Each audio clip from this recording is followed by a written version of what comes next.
Hello, Lizzabitty. Let's have a discussion. What I want to do is to do a little education here, okay? Here's what I find interesting. You have UN articles, and these UN articles detail different things in which nations should abide by.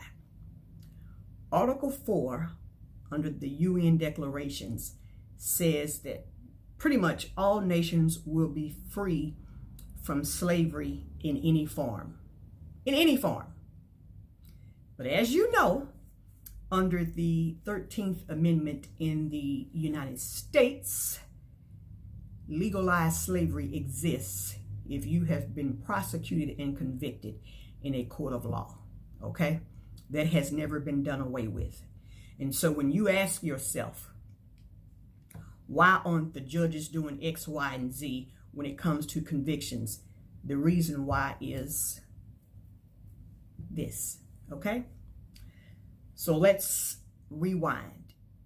Here recently, you have seen a lot of black men who have been wrongfully convicted of crimes against the white people, the 2520s, being released after they have extracted DNA evidence. So recently you had two brothers out of Raleigh, North Carolina, finally get an award for their wrongful conviction, and they won $75 million. However, Ronnie Long, as you know, because there is a cap in South Carolina as to how much the state would pay out per year on a wrongful conviction, he only received $750,000, and he was incarcerated for 44 years. So why do I bring this up? As we continue to make technological advances, you're going to see more and more people who are going to be exonerated.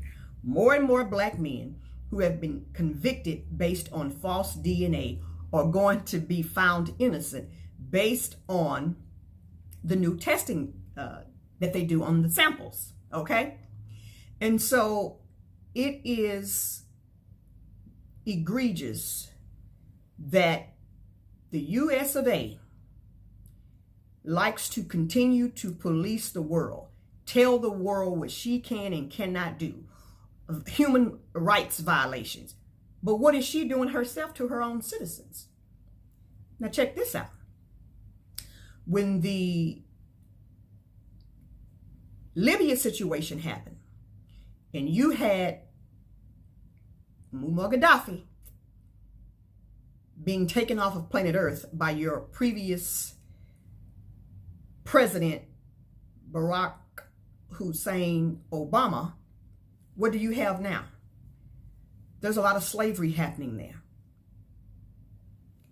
So you took this man out because you didn't like him basically aiding the different African nations to progress and unite because he had the money and the backing, etc.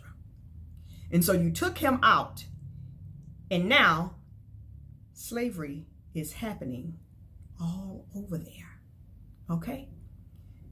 The Libyans are being mistreated, including the ones that look like me, because all of them do not have the phenotypical Arab look.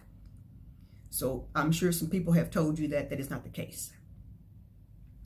So this UN Article 4 and how the US continues to try and police the world, but yet your commander-in-chief in Kama Sutra want to tell us that America is not racist.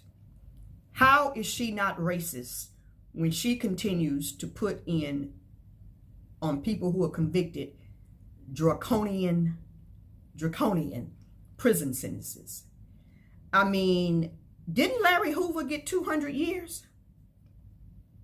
No one can survive after 200 years. I mean, let's just be real. Black people are continuously being railroaded with impunity, from these sentences to modern day slavery. Yet she is not talking about this. What she is doing is continuously using the 13th Amendment and that clause to enact slavery. So how can she truthfully police others? How? You know, it is amusing that we continue to live in a system that does not take us into account as humans, as persons, okay? Because you're not a person. They keep having to renew acts to give you certain benefits, and these benefits are they're false, they're facades, etc. They're not real. If they were real, you wouldn't have to continuously get them before they expire. How is it that they are able to live without rights and things being extracted from them with no expiration, but you can't? Yeah. The tide is switching. We have to decide how we are going to move about. Because, as I said before, the West was never for us. So I'm going to go down the different UN articles and provide commentary for you for those. I hope that you will enjoy the series. What I want you to do is to meet me at home.